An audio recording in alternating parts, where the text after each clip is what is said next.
এমন একজন নারী যাকে আমরা হারিয়েছি, যিনি জীবনের শুরু থেকে শেষ দিন পর্যন্ত এই দেশের মানুষের জন্য সংগ্রাম করেছে। কোনো সময় আপোষ করেন, কোনো আপোষ করেন নাই। নিজের জীবনের বিনিময়ে নিজেকে সঁপে দিয়েছে বাংলাদেশে গণতন্ত্র ফিরিয়ে আনার জন্য, বাংলাদেশের মানুষের মালিকানা, পুরুষ মহিলা সবার মালিকানা ফিরিয়ে দেওয়ার জন্য যুদ্ধ করেছে। জেলে দীর্ঘ সময় কাটিয়েছে, আপোষ করে নাই। স্বৈরাচারী এরশাদের বিরুদ্ধে সব দল আপোষ করে নির্বাচনে গেছে, বেগম খালেদা জিয়া আপোষ করেন। ১/১১-তে অনেকে আপোষ করেছেন, বিদেশে পালিয়ে গেছেন। শেখ হাসিনা সহ দেশনেত্রী বেগম খালেদা জিয়া দেশ ত্যাগ করেন না, জেলে আবদ্ধ ছিলেন, দেশ ছেড়ে কোথাও যান নাই। তিনি বলেছেন, এই দেশের মাটি, মানুষ আমার রাজনীতি, এই দেশের মাটি ছেড়ে আমি কোথাও যাব না। ওনাকে যেতে হয় নাই। বিদেশে নেওয়ার জন্য, চিকিৎসার জন্য 2 বার এয়ার অ্যাম্বুলেন্স, এয়ার ফ্লাইট তৈরি ছিল, ওনাকে যেতে হয় নাই, কারণ ওনার মন বোধহয় সেখানে ছিল না। কুয়েত থেকে আসার কথা, ফ্লাইটও আসছে, ওনাকে যেতে হয় না।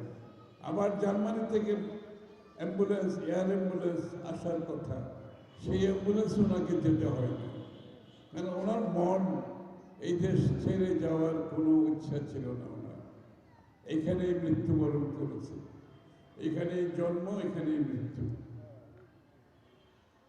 এই যে দীর্ঘ সংগ্রাম, উনি ক্ষমতায় ছিলেন, ওনার জীবনের মাত্র 25% সময়, বাকি 75% উনি যুদ্ধ করেছেন, সংগ্রাম করেছেন, জেলে কাটিয়েছেন, কিন্তু আপোষ করেন নাই। 1/11-এ করেন নাই, শেখ হাসিনার সাথে করেন নাই, এরশাদের সাথে করেন নাই। নিজের জীবনের বিনিময়ে, নিজের পরিবারের, নিজের ছেলের মৃত্যুবরণ হয়েছে ওনার সামনে, উনি আপোষ করেন নাই। ওনাকে ঘর থেকে বের করে দেওয়া হয়েছে, নিজের বাড়ি থেকে বের করে দেওয়া হয়েছে, উনি আপোষ করেন নাই। এই জন্য বাংলাদেশের মানুষের পুঞ্জীভূত ভালোবাসা জমা হয়েছে সবার মনে। দেশনেত্রী বেগম খালেদা জিয়ার জন্য যে ভালোবাসা জমেছে আমরা বুঝতে পারিনি। ওনার মৃত্যুর পরে কোটি কোটি মানুষ যখন রাস্তায় নেমেছে, তখন সকলে বুঝেছে এই মহিয়সী মহিলার জন্য বাংলাদেশের প্রতিটি মানুষের হৃদয়ে জায়গা করে নিয়েছিল। আসলে ত্যাগের একটা মূল্য আছে, ত্যাগ শিকারের একটা মূল্য আছে, এবং ওনার সাহস থেকে আমরা সাহস পেয়েছি। আমাদের মতো লোক যখন বৎসরের পর বৎসর রাস্তায় সংগ্রাম করেছি, জেলে গিয়েছি বারবার, এই সাহস যোগাইছি কিন্তু বেগম খালেদা জিয়া। ওনার কাছ থেকে আমরা সাহস পেয়েছি। উনি যদি সেদিন কম্প্রোমাইজ করত, আমাদের এই সাহস আসত না। উনি আমাদেরকে সাহস জুগিয়েছে, উনি আমাদেরকে দেশপ্রেমিক নাগরিক হিসেবে তৈরি করেছে, উনি স্বাধীন সার্বভৌম দেশের পক্ষে আমাদেরকে দাঁড় করিয়েছে। তাই এই মহিয়সী নারী যখন আমাদের ছেড়ে চলে গেছেন, উনি কিন্তু একটি বড় জিনিস এই দেশকে দিয়ে গেছেন, সেটা হচ্ছে স্বাধীন সার্বভৌম বাংলাদেশ। আধিপত্যকারীদের কোনো জায়গা বাংলাদেশে উনি কোনোদিন মেনে নেয় নাই। উনি গণতন্ত্রের ব্যাপারে কোনো সমঝোতা করেন নাই, বাংলাদেশের মানুষের স্বার্থের জন্য কোনো সমঝোতা করেন নাই। তাই আজকে ওনার জন্য বাংলাদেশ জাতীয়তাবাদী দল, ওনার জন্য ওনার ধারায় জনাব তারেক রহমান বাংলাদেশের সকলের কাছে গ্রহণযোগ্য নেতা হিসেবে পরিচিত হয়েছে। জনাব তারেক রহমান সাহেব যখন এসেছেন আপনারা দেখেছেন একই অবস্থা, কোটি কোটি মানুষ রাস্তায় গিয়েছে। কেন? এই পরিবারের ত্যাগের কারণে। আজকে তারেক রহমান সাহেবকে একটু দেখার জন্য লক্ষ লক্ষ মানুষ রাস্তাঘাটে যেখানে যায়, কেন মানুষ একটু দেখতে চায় তাই। সুতরাং যারা দেশ বিক্রি করেছে, যারা দুর্নীতি করেছে, যারা স্বার্থ রক্ষার জন্য কম্প্রোমাইজ করেছেন, তারা কেউ রাজনীতিতে এখন নাই। যারা এরশাদের সময় রাজনীতিতে নির্বাচনে অংশগ্রহণ করেছে, যে সমস্ত দল আপনারা জানেন এরা কারা। এরশাদের সাথে শেখ হাসিনার সাথে আরো কিছু দল নির্বাচনে অংশগ্রহণ করেছে। 111-এ অনেক দল 111-এর সাথে তাল মিলিয়েছে, আপনারা জানেন এরা কারা। কিন্তু বেগম খালেদা জিয়া করেন নাই, বিএনপি করে নাই। তাই আজকে বিএনপি বাংলাদেশের সবচেয়ে জনপ্রিয় দল। সবচেয়ে জনপ্রিয় দল বিএনপি আজকে এই জন্য, এই কারণে আপনাদের হৃদয়ে স্থান করে নিয়েছে। আগামীর বাংলাদেশে যে স্বপ্ন তারেক রহমান সাহেব তুলে ধরেছে, শহীদ প্রেসিডেন্ট জিয়াউর রহমান সাহেবের চিন্তায়, ভাবনায়, দর্শনে, পরবর্তীতে দেশনেত্রী বেগম খালেদা জিয়ার চিন্তায়, চেতনায়, দর্শনে, যে গণতন্ত্রের টর্চ, মশাল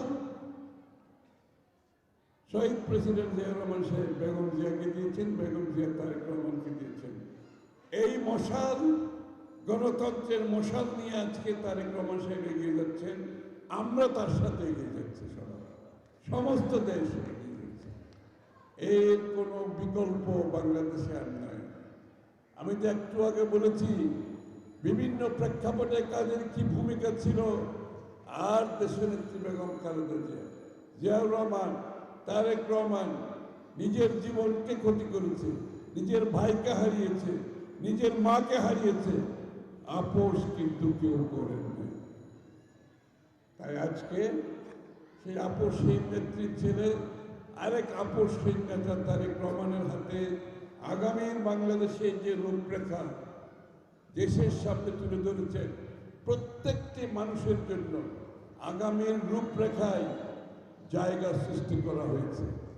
মহিলাদের জন্য জায়গা সৃষ্টি করা হয়েছে। ফ্যামিলি কার্ড এখনো মধ্যে অনেকে জানে না। ফ্যামিলি কার্ড মানে আপনারা যারা আসছেন আপনাদেরকে সবাইকে একটা একটা কার্ড দেওয়া হবে ইনশাআল্লাহ। প্রতি মাসে 2500 টাকা করে আপনি খরচ করতে পারবেন, সরকার আপনাকে দেবে।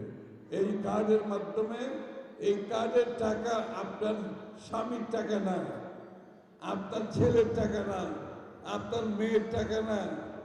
এটা হচ্ছে আপনি আপনার পরিবারকে যে দেখাশোনা করেন, আপনাকে তো কেউ বেতন দেয় না, আপনার কাজের কেউ স্বীকৃতি দেয় না। স্বীকৃতি দিচ্ছে এখন বিএনপি। যেহেতু আপনি পরিবারের দেখাশোনা করেন, 2500 টাকা আপনার হাতে পৌঁছে যাবে প্রতি মাসে ইনশাআল্লাহ। এটা হচ্ছে আপনার পরিবারকে দেখাশোনার স্বীকৃতি, মূল্যায়ন করা। এই টাকা আপনি কারো কাছ থেকে কারোকে দেওয়ারও দরকার নেই, আপনার ইচ্ছে মতো আপনি খরচ করুন। পরিবারের জন্য করেন, ছেলে মেয়ের জন্য করেন, আপনার জন্য করেন, এই টাকা আপনার। এটা বিশাল একটা ব্যাপার।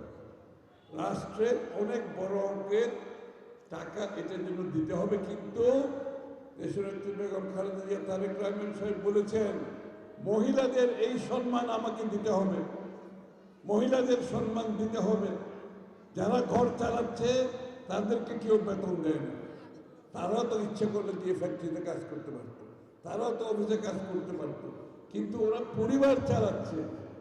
কৃষকদের জন্য একই সুবিধা, বিনামূল্যে স্বাস্থ্য সেবা, প্রাথমিক কারিগরি শিক্ষা সহ শিক্ষা ব্যবস্থায় পরিবর্তন, শিক্ষা, স্বাস্থ্য, চাকরি, কর্মসংস্থান, দক্ষতা জন্য প্রতিটি এলাকায় স্কিল সেন্টার কথা বলা হচ্ছে।